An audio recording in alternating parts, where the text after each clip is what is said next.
1990s वो समय था जब हैदराबाद एक बहुत छोटा शहर हुआ करता था। उस समय पर हैदराबाद की पहचान जो है वो उसके हिस्टोरिक इंपॉर्टेंस, निज़ाम्स वगैरह से थी।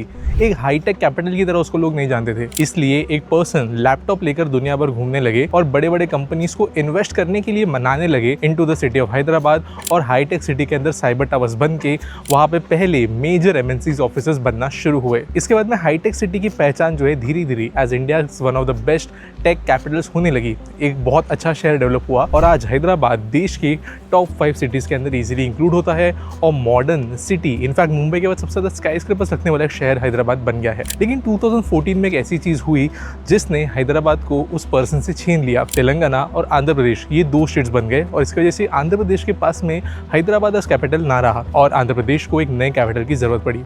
और तब कंसेप्चुअलाइजेशन किया गया to build the city of Amaravati which would be the new capital for Andhra Pradesh. और आज मैं इसी अमरावती का आपको टूर कराऊंगा और कैसे एक मॉडर्न सिटी बनती है with the future planning in mind, build by a person who has experience, skills and now resources. वो आज मैं आपको बताऊंगा।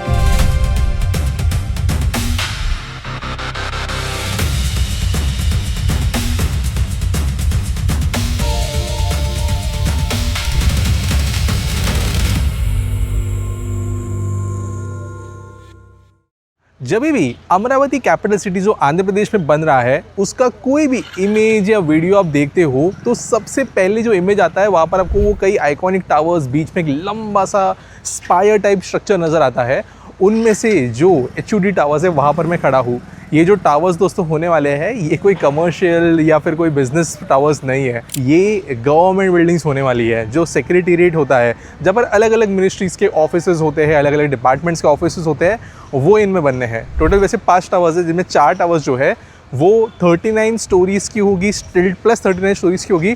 और ये जो मेरे पीछे जो आपको टावर नज़र आ रहा है ये 49 फ्लोर्स का होगा। लेकिन सिर्फ 49 फ्लोर्स और हाइट जो इसके लिए मैटर नहीं करती।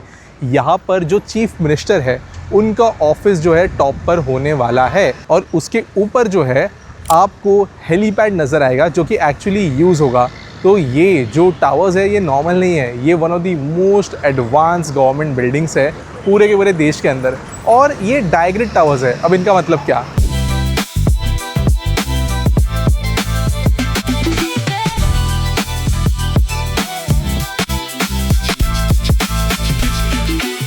डायग्रिड टावर्स का मतलब क्या होता है? जनरली जो हमारे बाकी बिल्डिंग्स वगैरह बनते हैं उनमें आपको देखने मिलेगा कि जो बिल्डिंग है वो RCC में बनता है, यानी कि कॉलम्स, बीम्स, उनको कास्ट किया जाता है। कास्टिंग जो है वो कभी कभी माइवान में होती है, कभी कुछ और नॉर्मल मोल्ड्स यूज़ किए जाते हैं।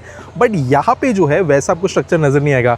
ये जो आपको वी शेप, उल्टा वी शेप के स्ट्रक्चर्स नज़र आ रहे हैं ये बेसिकली मेटल स्ट्रक्चर्स है, स्टील स्ट्रक्चर्स है और इनको असेंबल करके जो है काइंड ऑफ डायमंड शेप में पूरा का पूरा टावर उठाया जाएगा।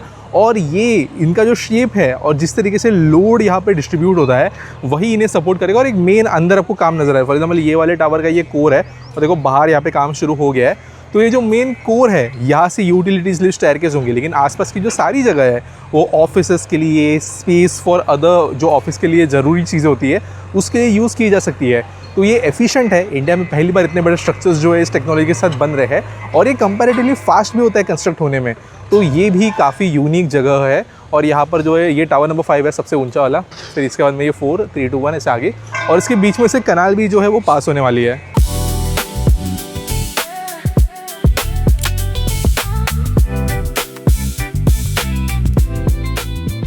मेरे पीछे ये जो दूसरा यहाँ पे काम चल रहा है, यहाँ पर लेजिस्लेटिव असेंबली बन रही है for the state of Andhra Pradesh in Amravati capital city. अब ये कोई दूसरी जो विधानसभा वगैरह टाइप बिल्डिंग्स दिखती है हमको वैसी बिल्कुल भी नहीं होने वाली है। ये भी आइकॉनिक होगी।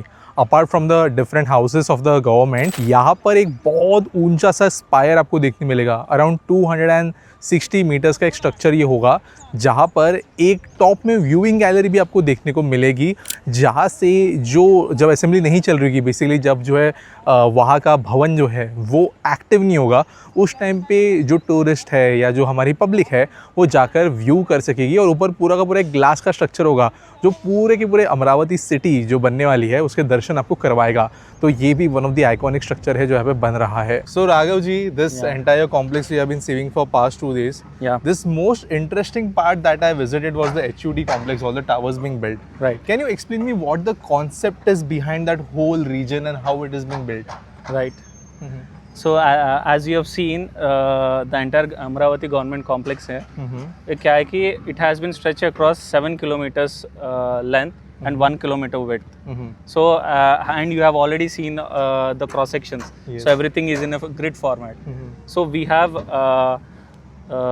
spanned that whole Amravati government complex, जहाँ अब हमारा लेजिस्लेटिव असेंबली आएगा, हमारा सारा सेक्रेटेरिएट वहीं आएगा, एंड हमारा हाई कोर्ट वहाँ आ रहा है, एंड सारे IAS ऑफिसर्स, MLA MLCs, जजेस, मिनिस्टर्स एंड गवर्नमेंट एम्प्लॉयज़ जो भी गेस्टेड ऑफिसर्स है, नॉन गेस्टेड ऑफिसर्स है, type 1, type 2 and type D, उन सारे लोगों का निवास गृह सब कुछ इसी में आ रहा है. Okay. So you can say that the entire heart of the city, the entire governance happen in this stretch. And in that, like I explained you, we have a principle which is 5, 10 and 15. जिसमें within 5 minutes all emergency services are available, and within 10 minutes any government building is available. Within 15 minutes you will reach the dusk.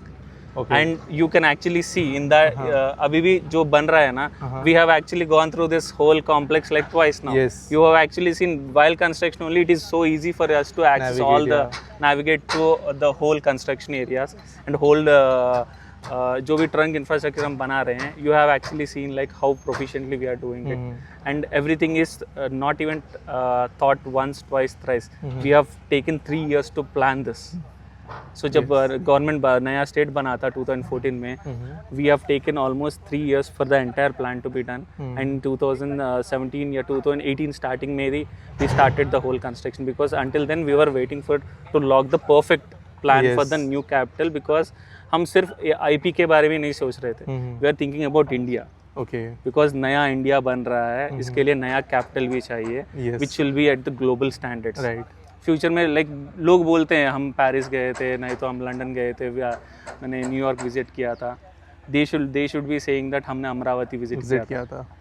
And again Amravati it's a people's capital, because voluntarily all the 29,000 plus farmers voluntarily they have given their land in the LPS scheme, and they have been core part of this vision of our chief minister to move forward.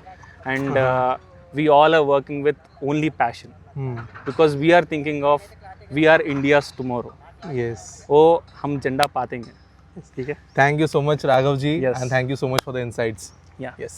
और अब ऐसा नहीं है कि Amravati city के अंदर बस इतना ही काम चल रहा है. मैंने मल्टीपल डेज के लिए अमरावती में टूर किया है, और कई सारी ऐसी चीजें हैं जो मैं आपको बताने वाला हूँ आने वाले कुछ दिनों के अंदर. मैं यहाँ पर बनने वाले पहले हाउसिंग प्रोजेक्ट के बारे में बताऊंगा.